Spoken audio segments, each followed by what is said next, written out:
un cambio indudablemente es imprescindible. A veces pareciera sencillo.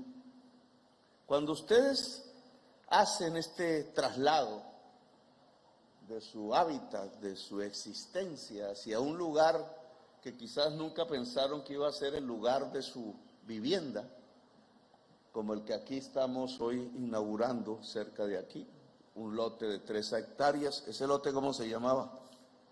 Aquí no tengo el dato. Ahora se va a llamar la Ciudadela de la Paz. Cuando hablamos de eso, estamos hablando de alejarnos del factor que produjo las víctimas.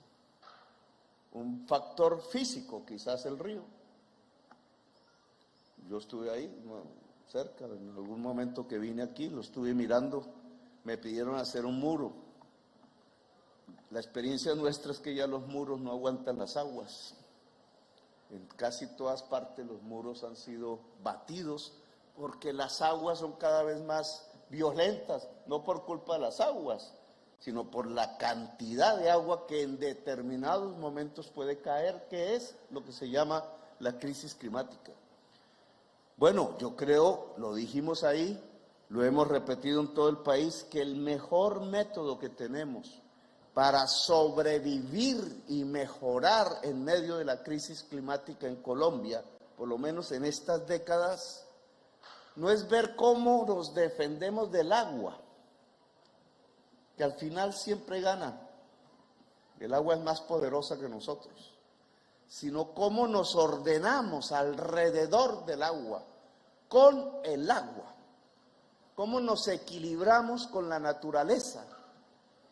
Esa es la nueva lógica que veríamos urbanistas, ingenieros, gobernantes, lideresas, líderes, empezar a construir mentalmente, técnicamente, incluso científicamente. Si nos metemos dentro del agua, nos matará. Si nos organizamos alrededor del agua, podremos vivir con el agua. Por eso, este tipo de replanteamientos en la organización territorial, en este caso de Villavicencio, a mí me parece clave. Cuando uno va a cualquier lugar de inundación, de desastre, y dice reubicarse, esa es una palabra que suena horrible. Casi que lo miran a uno así feo y le dicen, pero ¿cómo me voy a ir de aquí? Dejemos que el agua baje y seguimos viviendo. Usted hágame la casa más alta o hágame el muro para que el agua no vuelva a entrar. Y resulta que es una equivocación. Cuando vuelve la próxima oleada invernal, volvemos ahí y otra vez la casa está inundada. Casi siempre las víctimas climáticas son los mismos, las mismas, porque nos cuesta trabajo, no está en nuestra mentalidad, es difícil cambiar, romper la inercia, ordenarse alrededor del agua. Villavicencio tiene que ordenarse alrededor del agua. Aquí hay problemas graves. Por ejemplo, Bogotá allá arriba. ¿Dónde está Bogotá? Por allá.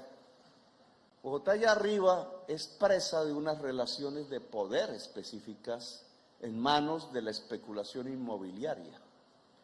Por su ubicación, porque es la capital, porque tiene una sabana muy bonita, porque el clima no es tan caliente, etcétera, han decidido que esa sabana se urbanice. El agua que había allí no alcanza para los habitantes que estamos hoy en Bogotá. Para poder hacer que alcance y se pueda generar los negocios inmobiliarios, es decir, el poder económico, tuvieron que trasvasar agua que venía para acá, allá en Chingaza, y voltearla para el otro lado para que se transforme en agua potable de la sabana de Bogotá. El 70% del agua que consumimos nosotros, los que habitamos en Bogotá y la sabana, es de esta región. Si se quiere seguir impulsando ese desarrollo inmobiliario, urbanizar toda la sabana de Bogotá, como algunos políticos proponen, hay que hacer otra Chingaza. Es decir, hay que sacar más agua de aquí y voltearla para allá. Y la región aquí se va quedando sin agua. Eso es un mal desarrollo. Tiene que ver con este mismo tema, porque significa que en Colombia no nos organizamos alrededor del agua, sino contra el agua. Claro que Villavicencio podría ser media Bogotá hoy. Claro que allá debería vivir menos gente y aquí más gente, porque aquí llega el agua. Claro que para lograr eso entonces tendríamos que tener mucho trabajo aquí y eso implicaría desarrollar la agricultura en las tierras que son anchas y a veces ajenas, desarrollar la industria, desarrollar los conocimientos sin los cuales ninguna de las dos cosas es posible, desarrollar otro tipo de sociedad colombiana que en lugar de mirar esto como la puerta de atrás o el lugar de veraneo, lo viese como la puerta de delante, el lugar en donde una sociedad colombiana en el futuro podría sobrevivir mucho mejor. Eso no lo podemos hacer en 4 años, simplemente estoy mostrando los elementos de lo que significaría en medio de una crisis climática cada vez más grave, las circunstancias que tendría que construir la sociedad colombiana. A mí sí me parece, ayer lo discutimos, que sin obligar, porque no se puede obligar a nadie, hay que estimular de una manera mucho más concreta y eficaz el repoblamiento del país desde la perspectiva de la crisis climática. Por eso la política de vivienda ha variado. Segundo tema que quiero discutir con ustedes. Nosotros venimos de décadas de tener una política de subsidios que se entregan cada año del presupuesto nacional para que grandes constructoras en general elaboren proyectos para clase media, algunos BIS que llamamos, en las grandes ciudades del país, Bogotá, Cali, Barranquilla y otras. Casi que se concentra ya la oferta de vivienda nueva.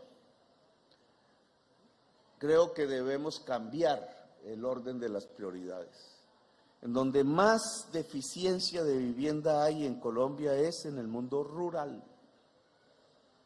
Casi 4 millones de familias, pues uno los ve cada vez que se va por una carretera, no tienen una vivienda adecuada. Ahí deberíamos hacer un primer esfuerzo, saldar una deuda. ¿Por qué una familia campesina no puede vivir dignamente como podría vivir una familia de clase media urbana? La mayor parte de la inversión la vamos a dirigir hacia la clase rural de Colombia para mejorar su vivienda. Cuando uno mira este tipo de ciudades, encuentra que en el caso de las ciudades, la mayor necesidad de vivienda, el mayor número, está en arreglar la vivienda ya existente. No en construir la nueva, sino en arreglar. Ustedes ven los barrios alicaídos, muchas casas donde las familias viven sin baño. Las mujeres tienen el mismo baño de los hombres sin puerta, por ejemplo. O el piso no tiene cemento, está en tierra con la cantidad de enfermedades, o no hay el sistema sanitario adecuado para que la enfermedad no aparezca y mate al niño o a la niña o al bebé, etcétera. El techo tiene goteras. Ese mejoramiento de la vivienda no ha sido un objetivo de las políticas de vivienda de Colombia. La gente vive como puede. Si alcanzó a hacer un negocito por ahí, arregla, compra unos ladrillos y arregla una pared. Si no, la pared se cae y tiene que vivir con la pared caída. La segunda prioridad de la política de vivienda de Colombia en este gobierno va a ser reparar viviendas ya construidas en los barrios populares de Colombia. No son inversiones muy grandes, 10 millones por casa. A veces eso sirve para poner unas habitaciones que sirvan, un piso que sirva con pedernal, un baño con puerta y con taza, en donde la persona pueda en sus días cotidianos sentir que es una persona. donde pueda poner unos libros o sentarse con los nietos tranquilo porque no va a haber goteras en el techo. 100.000 viviendas de ese estilo queremos reparar al año en Colombia. Frente a la necesidad que es de aproximadamente 2 millones de viviendas, no vamos a lograr sino mejorar un porcentaje relativamente importante, pero no todo. Pero ese camino, si se continúa, permitiría que la inmensa mayoría de los hogares colombianos pudieran tener una vivienda digna en donde vivir y desarrollar su existencia. Aquí va a haber un ejemplo de eso en concreto. No va a venir una gran constructora y va a hacer toda la actividad,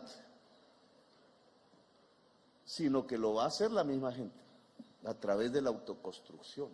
Eso implica asesoría técnica, indudablemente. Eso implica un tiempo. Eso abarata los costos. Eso mejora porque no hay un placer más grande que hacer la casa donde uno va a vivir, ajustándose a las soluciones técnicas. Nos permitirá, por tanto, ser dueños reales del barrio. Hay muchos barrios que entregaron incluso gratuitamente hace unos años, que hoy están desocupados. ¿Por qué están desocupados? Porque los hicieron tan lejos y sin nada, olvidando que no es solamente una vivienda, sino que es un hábitat lo que hay que construir, que la gente terminó allá diciendo, ¿y qué hago aquí? Y se fue. Barrios desocupados, no puede pasar lo mismo aquí. Para